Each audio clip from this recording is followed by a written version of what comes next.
پرانے زمانے میں کسی بادشاہ کے دربار میں چند درباری بحث کر رہے تھے کہ عبادت کے دوران خصوصاً نماز کی حالت میں انسانی دماغ میں شیطانی وساوس کی وجہ سے انسانی دماغ منتشر ہو جاتا ہے اور عبادت کا سارا اثر زائل ہو جاتا ہے۔ لیکن بادشاہ اس بات سے انکاری تھا۔ اس کا کہنا تھا کہ اگر انسانی شعور کی اللہ تعالیٰ کی عزت و عظمت اور جنت و دوزخ کی سزا و جزا کی ذرا سی بھی اہمیت ہو تو وہ کبھی بھی ایسے خیالات کو پیدا ہونے نہیں دے سکتا۔ آخر بادشاہ نے ان کو سبق سکھانے اور بات سمجھانے کے لیے ایک ترکیب سوچی اور ان سب کو پانی کے بڑے بڑے پیالے تھما دیے اور پھر محل سے محلے کے بازار تک کے چکر لگانے کا حکم دے دیا، اور ساتھ ہی ساتھ یہ بھی تائید کی کہ خبردار، کسی کے پیالے میں سے ایک پانی کا قطرہ بھی چھلک کر زمین پر گرا تو اس کا سر ادھر ہی قلم کر دیا جائے گا،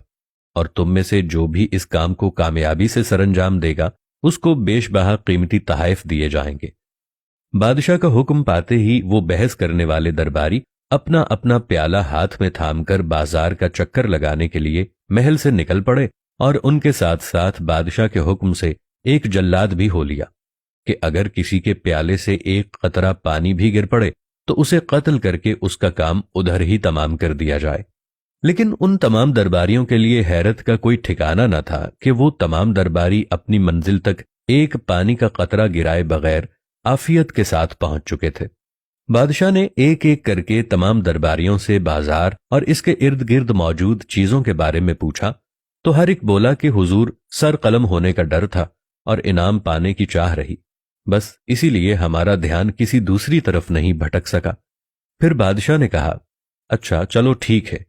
اب یہی پیالہ اٹھاؤ اور دیکھاؤ کہ بازار میں کیا کیا اور کون کون موجود ہے، اور پیالے میں موجود پانی کی فکر نہ کرو۔ زیر بحث درباری ایک بار پھر واپس گئے، اور جب واپس آئے تو ان کے پیالے میں ایک قطرہ پانی بھی موجود نہ تھا۔ بادشاہ نے ان سے بازار کے بارے میں پوچھا تو ایک ایک درباری بتانے لگا کہ حضور، بازار میں فلاں نئی چیز آئی ہے اور میں نے اپنے فلاں دوست کو دیکھا، فلاں چیز کی قیمت اس قدر بڑھ گئی ہے۔ بادشاہ بولا، اچھا ٹھیک ہے، مگر اپنے پیالے میں نظریں جماؤ۔ جب سب کی نگاہیں ہاتھ میں موجود پیالوں پر گئیں تو اس میں ایک قطرہ بھی پانی کا موجود نہ تھا۔ بادشاہ بولا کہ جس طرف دھیان رکھو گے خیال اسی طرف کا ہی آئے گا۔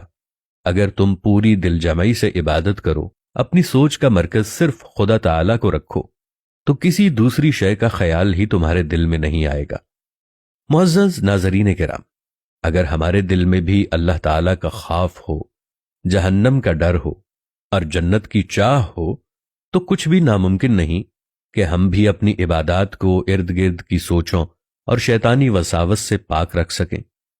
اللہ تعالیٰ آپ کی اور ہم سب کی عبادتوں کو قبول فرمائے، ہمارے سجدوں اور ہماری تلاوتوں کو قبول فرمائے، اور اپنے حبیب صلی اللہ علیہ وآلہ وسلم کے صدقے ہماری مغفرت فرمائے، آمین۔